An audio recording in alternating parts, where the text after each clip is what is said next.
शुक्रिया बसंत। और एक बार फिर से मैं आप दोनों का ही बहुत स्वागत करती हूँ जी दिल एनसीआर हरियाणा के इस मंच पर। शुरुआत मैं करना चाहूँगी रविंद्र जी आपके साथ में।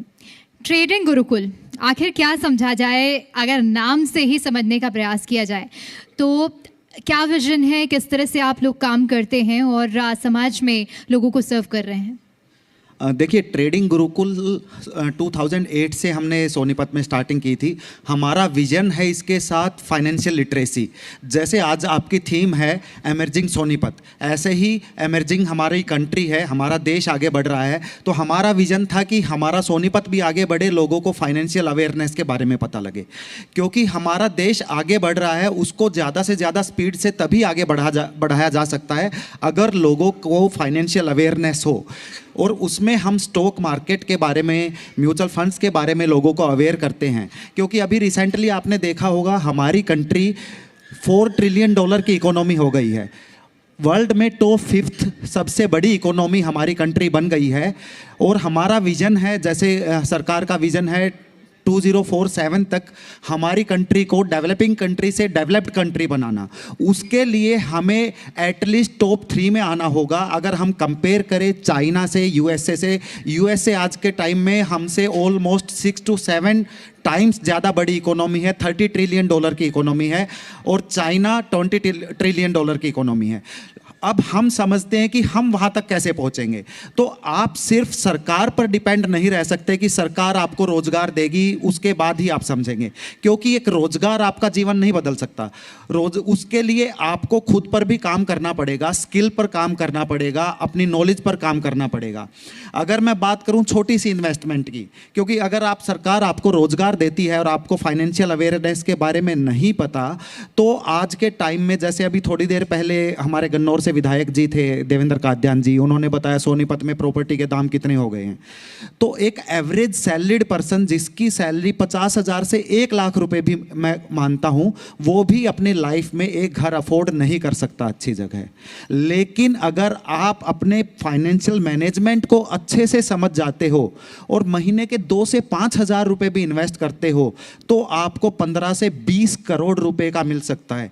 आप आज एक छोटा सा अमाउंट स्टार्ट करें 5,000 रुपए महीने से, अगर आप 50,000 रुपए कमाते हैं, 5,000 रुपए भी आप इन्वेस्ट करते हैं, तो 40 साल में आपको 15 से 20 करोड़ रुपए की आपको वैल्यू मिल जाएगी।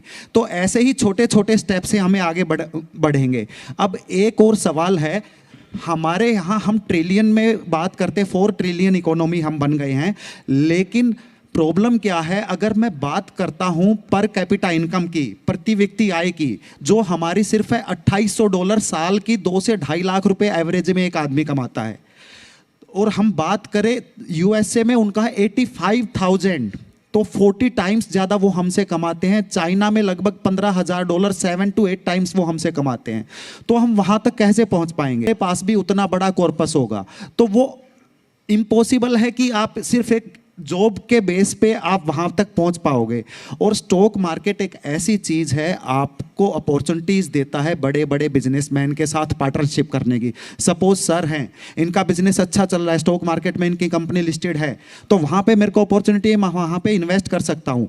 मुकेश अंबानी जी, महिंद्रा जी, टाटा जी, सबके साथ आप एक बिजनेस पार्टनर बन सकते हैं और अपने पैसे को बढ़ा सकते हैं।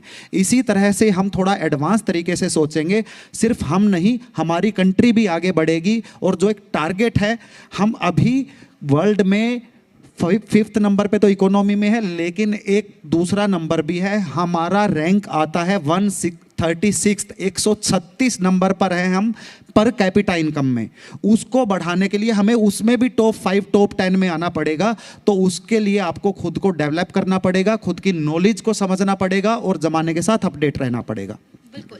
और यही विजन समझने के लिए आज हम चर्चा कर रहे हैं। और दो हमारे साथ जो शख्सियत बैठी हुई हैं, दोनों अलग अलग फील्ड से हैं, लेकिन इन दोनों ही अलग अलग फील्ड के अनुभव को समझेंगे और आपके बीच में रखेंगे। हमारे साथ गंगा टी से जितेंद्र अरोड़ा जी भी मौजूद हैं। गंगा जी, माफ़ कीजिएगा जितेंद्र जी, मैं आपसे समझना चाहूँगी कि आखिर एक चाय जो कि लोगों के जीवन का एक अभिन्न अंग होता है, यानी कि बहुत सुबह इंसान उठता है, सबसे पहले उसे चाय याद आती है, तो गंगा टी आखिर कैसे आपने ये विजन स्थापित किया कि आपको इस क्षेत्र में आना है, और बाकी चाय से आपकी ब्रांड कैसे अलग है? हेलो दीपिका जी, सबसे पहले तो मैं जी मीडिया के सभी साथियों का बहुत बहुत धन्यवाद करता हूं, क्योंकि मैंने जब मुझे पता लगा कि यहाँ प्रोग्राम है तो मैंने सोचा कि ऐसे ही प्रोग्राम होगा कुछ, तो हम नॉर्मली आ गए। बट आकर लगा कि बहुत अच्छा, आपकी टीम ने बहुत अच्छा किया।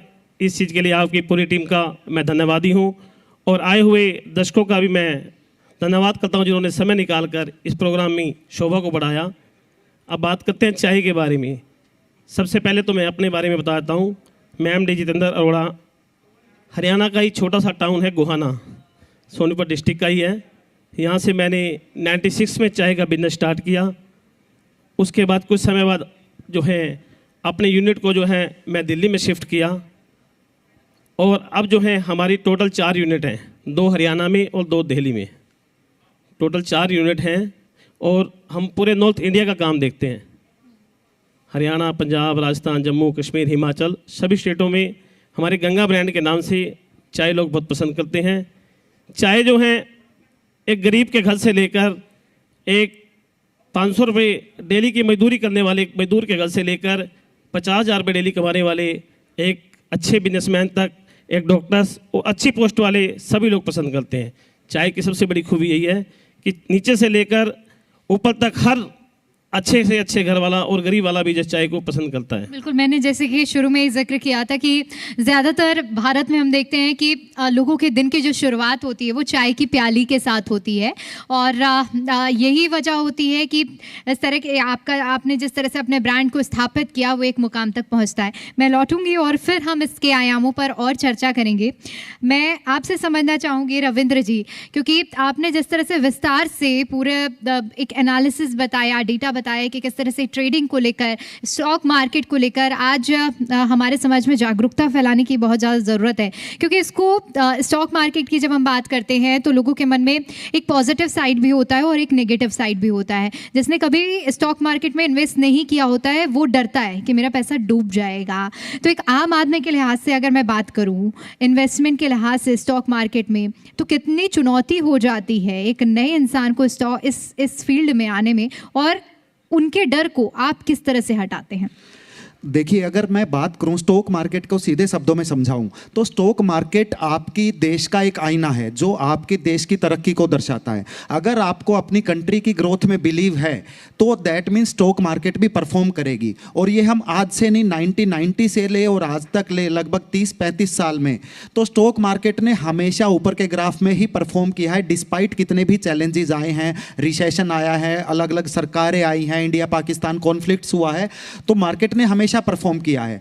अब हम बात करें उसमें निवेश की, एक छोटा आदमी समझता है कम आय वाला कि इसमें सिर्फ ज़्यादा पैसे वाले ही इंसान पैसा बना सकते हैं, लेकिन ऐसा नहीं है।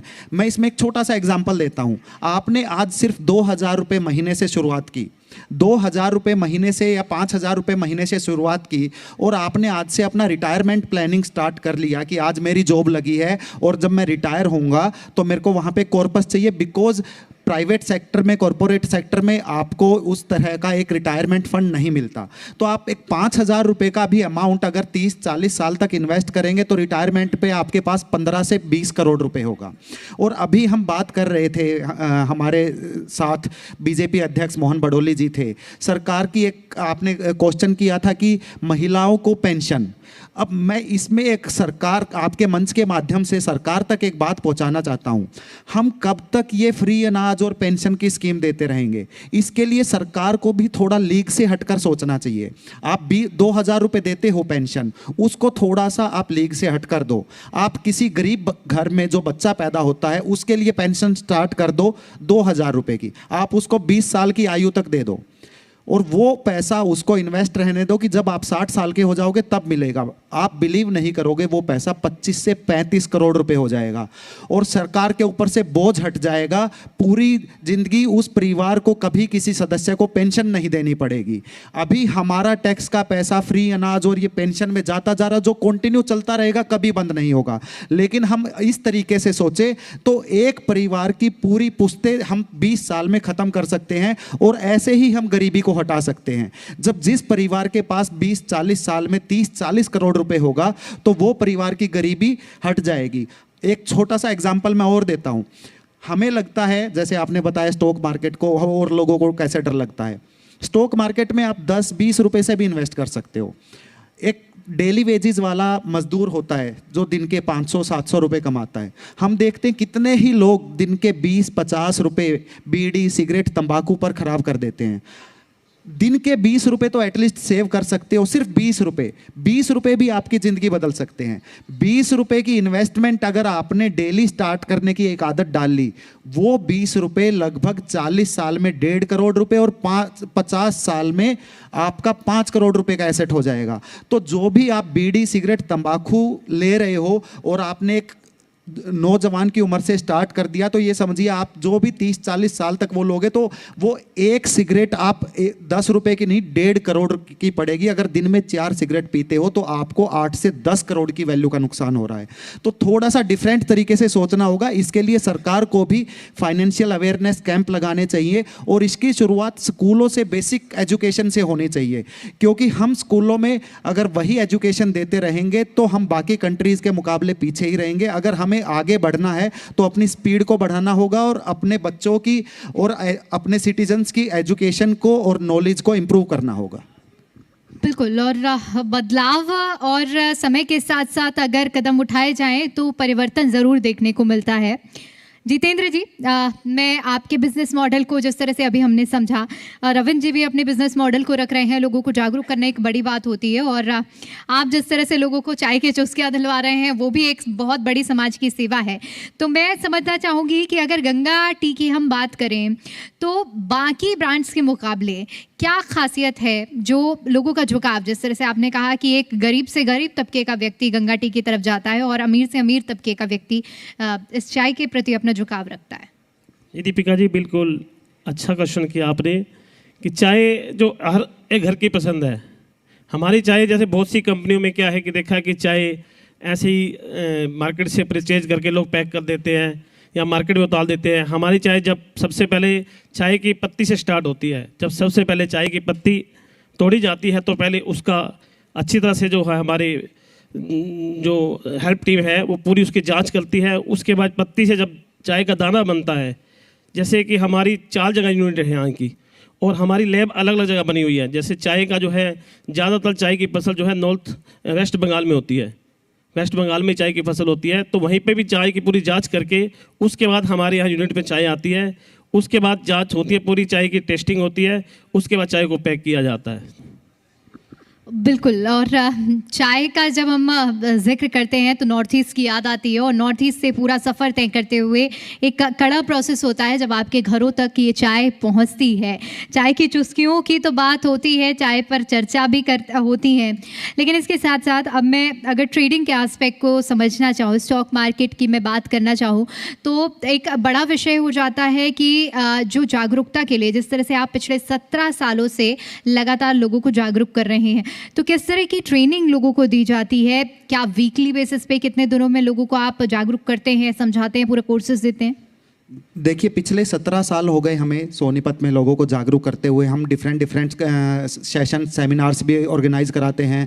हम डिफरेंट यूनिवर्सिटीज़ में भी जाते हैं। अलग अलग यूनिवर्सिटीज़ हमें इनवाइट करती हैं स्टूडेंट्स के लिए सेशन लेने के लिए। उसके साथ ही सोनीपत में हमारा ऑफलाइन इंस्टीट्यूट भी है जिस पर स्टूडेंट्स आते हैं दूर दूर से, और जिसमें स्टूडेंट्स के साथ साथ बिजनेस, सेल्फ एम्प्लॉयड और हाउस वाइफ भी आती हैं, जिनको हम बताते हैं कि एक फाइनेंशियल अवेयरनेस या फाइनेंशियल गोल प्लानिंग की लाइफ में कितनी वैल्यू है। आज आप अनमैरिड हो या आपकी शादी हुई है, आप बेबी प्लान करोगे, उसके लिए आपको उसकी शादी के लिए पैसा कैसे जोड़ना है, अपनी रिटायरमेंट प्लानिंग कैसे करनी है, उसके अलावा इमरजेंसी फंड कैसे जोड़ना है। तो ये काफ़ी सारी चीज़ें होती हैं। स्टॉक मार्केट का लोगों के अंदर एक डर या एक हवा बन जाता है कि इसमें लॉस होगा। आपको डायरेक्ट मार्केट को अप्रोच नहीं करना है, डिफरेंट तरीके हैं मार्केट को अप्रोच करने के। सपोज आपको अपनी शादी के लिए, बच्चों की शादी के लिए गोल्ड लेना है, तो गोल्ड आप फिजिकल ना लेकर मार्केट में आप 10 रुपए से भी गोल्ड में इन्वेस्ट कर सकते हो, या सरकार की योजना है जो सॉवरेन गोल्ड बॉन्ड है उसमें आप इन्वेस्ट कर सकते हो, जिसमें आपको 2.5% का एनुअली इंटरेस्ट अलग से मिलेगा और आपको 100% प्योर गोल्ड की इन्वेस्टमेंट मिलेगी। तो ये डिफरेंट एस्पेक्ट्स हैं जो हमारा विजन रहता है लोगों को, जो इनके बारे में अवेयरनेस हमारी सोसाइटी में, हमारी कंट्री में नहीं है। अब एक छोटा सा एग्जाम्पल लीजिए, वॉरेन बफे का नाम आपने सुना होगा। वॉरेन बफे साहब ने आज तक अपना कोई बिजनेस नहीं किया, लेकिन वो वर्ल्ड के टॉप 10 रिचेस्ट पर्सन में आते हैं। रीजन बीइंग उन्होंने उन दूसरे बिजनेस में इन्वेस्ट किया। सपोज एप्पल का प्रोडक्ट अच्छा है, उन्होंने एप्पल के स्टॉक्स में इन्वेस्ट किया, लेकिन वो खुद न्यूमेरिक कीबोर्ड वाला फ़ोन यूज़ करते हैं। उन्होंने दूसरे प्रोडक्ट अच्छे हैं, उन्होंने उसमें इन्वेस्ट किया। तो आपको थोड़ा सा लीग से हटकर सोचना पड़ेगा। आप जो भी प्रोफेशन कर रहे हैं, जॉब कर रहे हैं, बिजनेस कर रहे हैं, उसके साथ साथ आपको अपने पैसे को भी काम पे लगाना पड़ेगा। बिकॉज जिस तरह से एक इन्फ्लेशन है, महंगाई है, उसको अगर आपने रिटर्न में बीट नहीं किया, आप अपना ट्रेडिशनल एसेट में पैसा डाल रहे हैं, बैंक एफडी में डाल रहे हैं, एलआईसी की ट्रेडिशनल पॉलिसी में डाल रहे हैं, तो दैट मीन्स वो पैसा एप्रिसिएट नहीं हो रहा है, वो डेप्रिशिएट हो रहा है। तो आपको इन्फ्लेशन को बीट करने के लिए हायर रिटर्न्स वाले एसेट में पैसा डालना चाहिए, जिससे आपको आने वाले टाइम में बेनिफिट हो और आपकी जो गोल प्लानिंग है वो बिना किसी स्ट्रेस के ईजी से अचीव हो जाए। बिल्कुल, और यही सभी लोग जानने के लिए उत्सुक रहते हैं, जागरूक रहते हैं कि इन्वेस्टमेंट की जाए अगर तो कहाँ की जाए, कैसे की जाए, ताकि उनका पैसा सुरक्षित रहे और जब मिले तो बढ़कर मिले। देखिए, इन्वेस्टमेंट के मार्केट में काफ़ी ऑप्शंस है।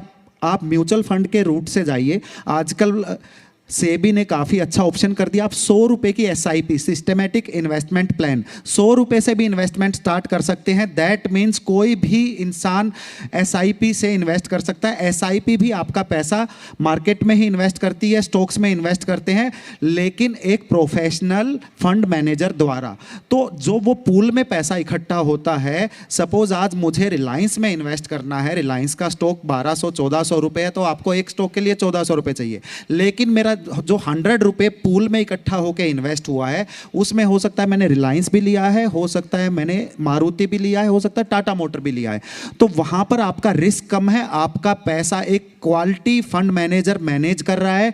और अगर मैं पिछले 5, 10, 15, 20 सालों की बात करूं तो एवरेज रिटर्न 15% रहे हैं, जो बैंक में आपको 7% के आसपास मिलता है। और लॉन्ग टर्म की अगर आप कंपाउंडिंग की बात करें 15% की, तो एक सिंगल परसेंट की भी वैल्यू होती है।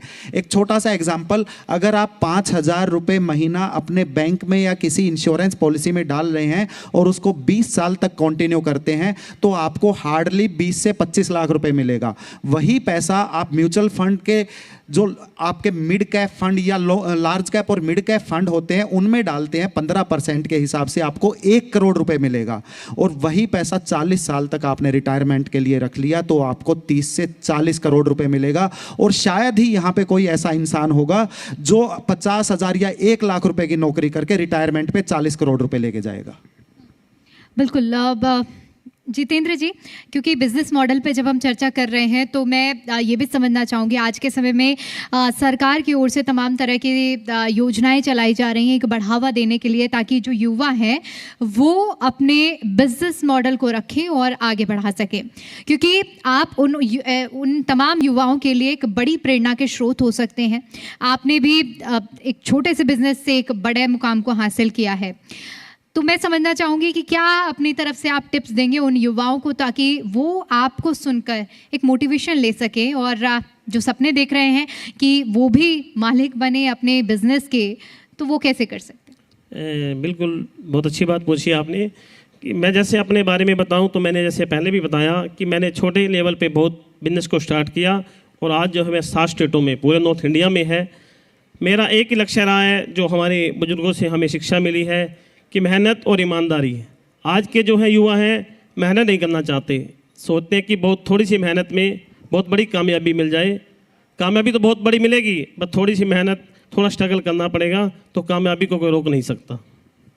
बिल्कुल। और आपसे भी मैं जानना चाहूँगी, क्योंकि 17 सालों का आपका भी अनुभव है, किस तरह से आप हमारे दर्शकों तक, यहाँ जो लोग मौजूद हैं जो आपको सुन रहे हैं, उनको क्या टिप्स देंगे, किस तरह से आप एक वेंचर ले सकते हैं और कामयाब हो सकते हैं? देखिए, यहाँ से मैं टिप्स ये देना चाहूँगा, आज का जो मंच है हमने देखा काफ़ी सारे पॉलिटिक्स पार्टी से भी हमने सुना, हमारे देश की, कंट्री की, सिटी की डेवलपमेंट की बातें भी सुनी। तो जो हमारे युवा हैं आजकल, तो हमारे युवाओं को जो एम्प्लॉयमेंट की ज़रूरत है वो आपको नए जो टेक्निक्स आ रही हैं उनके साथ खुद को अपडेट करना चाहिए। सिर्फ सरकार के भरोसे मत बैठे रहिए कि सरकार हमें रोजगार देगी तभी हम कुछ कर पाएंगे। अगर आपके अंदर कोई भी एक स्किल है तो उसमें इतनी मास्टरी आप हासिल कर लीजिए तो आपको कोई नहीं हरा सकता, और ऐसा कोई गोल नहीं रहेगा जिसको आप हासिल ना कर सको। हमारा देश, हमारी कंट्री तभी आगे बढ़ेगी जब हम लोग ज़्यादा कमाएंगे, सरकार को ज़्यादा टैक्स देंगे। तो अपने आप को उस काबिल बनाइए कि हम सरकार से मांगने लायक ना रहें, हम सरकार को कुछ देने लायक रहें। अगर इस तरह की सोच और इस तरह के जज्बात हमारे अंदर आएंगे तभी हमारी कंट्री आगे बढ़ेगी, तभी हमारा देश तरक्की करेगा। बिल्कुल, और बहुत बहुत शुक्रिया जितेंद्र जी आपका भी, रविंद्र जी आपका भी, हमारे बीच में आकर अपनी कहानी और अपना अनुभव साझा करने के लिए।